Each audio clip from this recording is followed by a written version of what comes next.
Ти си преподавател в университет. Как изглеждат младите хора, когато за първи път се сблъскат с киберсигурността на академично равнище, на учебно равнище? Ще започна от там, че аз като преподавател винаги се старая да скъсиме пътя между бизнеса и академичната среда. Всъщност целта е да подготвим студентите такива, каквито ни трябват после на нас в сектора, така че да са максимално близки до реалната среда на работа. И всъщност най-ценното е хора като нас, хора като мен, от практиката всъщност да са в академичната среда, за да може всъщност студентите да добиват практически знания. Как изглеждат? Истината е, че наистина аз съм оптимист първо, винаги виждам прекрасни млади хора, супер оптимистично, супер добре настроени към професията киберсигурност, с желание да се учат всеки ден.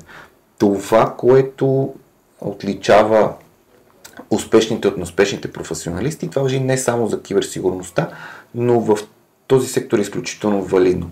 Умението да се самообучаваш и да търсиш знания. Тези хора си личат наистина още в първите, може би, минути на контакта с тях, виждаш хората, които са там, за да научат нещо. Всъщност университета има две страни. От една страна можеш да отидеш там, цял ден да си загубиш времето. Между другото загубиш и най-малко пари, защото ти плащаш от една страна с средствата, от друга страна с времето. Ако отидеш, загубиш си времето, скатаваш си и така нататък, губиш и двете.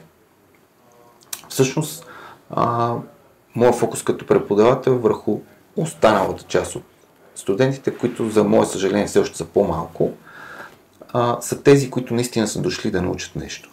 Защото аз като преподавател така или иначе съм там, за да те да си вземат от това, за което си плащат с времето и с парите си.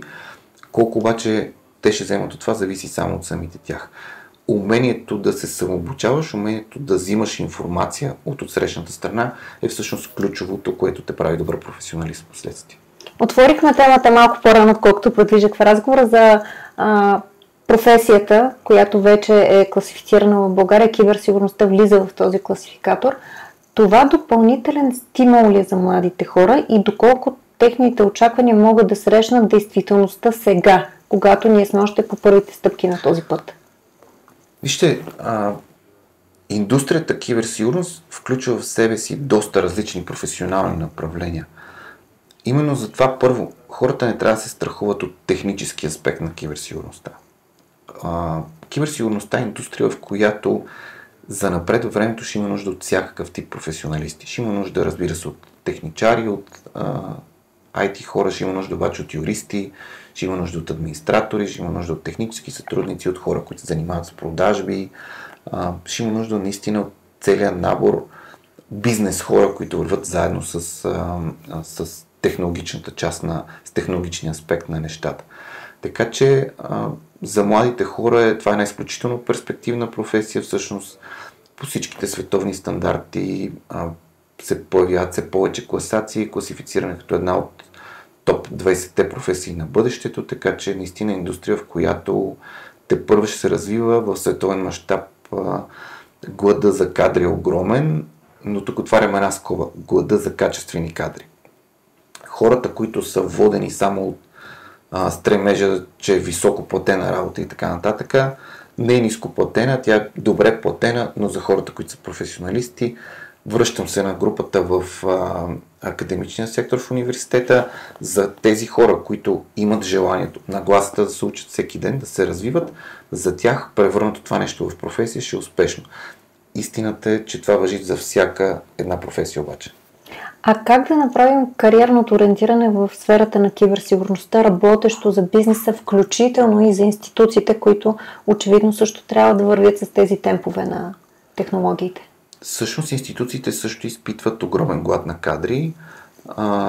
Наистина живеем във времена, в които и бизнеса, и институциите се опитват да помага на академичната среда да създава по-добри кадри. Всъщност всички университети, с които съм работил и продължавам да работя, имат вече програми, които са устроени към бизнеса, имат навика да канят хора от бизнеса да преподават, да скъсят всъщност пътеката и пътя между сектора и университета, така че да може бизнеса да подготви кадрите по възможно най-добрия начин с помощта на университета, така че после се възползва от тях.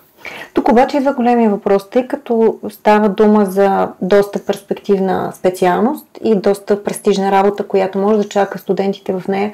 Каква е опасността твърде много висши учебни заведения в България да разполагат с тази специалност в каталога си, но нивото на програмата, която предоставят, да не отговаря на нуждите на пазара и на професията? Истината е, че за съжаление такива тенденции се появяват. Вече в голяма част от университетите започват да изникват различни специалности, магистърски и бакалавърски програми по киберсигурност. Силно се надявам навсякъде да успяват да държат нивото си високо. За съжаление обаче, така както е въобще в целия IT сектор последните, може би, 10 на 15 години, това е процес, който в един момент всички бързо се ориентират към него, защото е печеливш. От друга страна, тогава, когато го разположим малко по-напред във времето, всъщност пазара ще изчисти не добрите практики и ще помогне на сектора всъщност да филтрира подобен тип неща. Силно се надявам да се случи във възможно по-кратки срокове, тъй като динамиката в сектора е изключително висока. Студентите, тези, които са качествени, тези, които се подготвят, трябва да проучват добре университета, програмата, в която се запишат, така че да извлекат максимум от нея. Вярвам, че го правят.